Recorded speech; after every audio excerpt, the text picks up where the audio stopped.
বন্ধুরা, এই Duleep trophy tournament কিন্তু 5ই সেপ্টেম্বর থেকে শুরু হবে, অর্থাৎ আজ থেকে শুরু হবে 5ই সেপ্টেম্বর। তো এই দুলীপ ট্রফি টুর্নামেন্টে কিন্তু 4টে দল আছে। টিম এ এর ক্যাপ্টেন শুভমান গিল, টিম বির ক্যাপ্টেন হচ্ছে অভিমন্যু ঈশ্বরী, আর টিম সির ক্যাপ্টেন ঋতুরাজ গায়কোয়াড়, আর টিম ডির ক্যাপ্টেন হচ্ছে শ্রেয়াস আয়ার।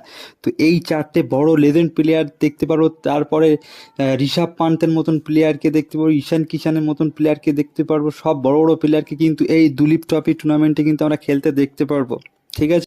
আর এই দুলীপ ট্রফি টুর্নামেন্টে লাইভ স্ট্রিম আমরা টিভিতে স্টার স্পোর্টস 18-এ দেখতে পারবো, আর মোবাইলে কিন্তু আমরা জিও সিনেমা অ্যাপের মাধ্যমে কিন্তু দেখতে পারবো। এটা 5ই সেপ্টেম্বর থেকে 9:30 AM থেকে স্টার্ট হবে। ঠিক আছে। 4টে টিম কিন্তু এতে পার্টিসিপেট করবে, A B C R D. এ টিমে শুভমান গিল ক্যাপ্টেন, বি টিমে আছে অভিমন্যু ঈশ্বরী, সি টিমে আছে ঋতুরাজ গায়কোয়াড়, আর ডি আছে শ্রেয়াস আয়ার।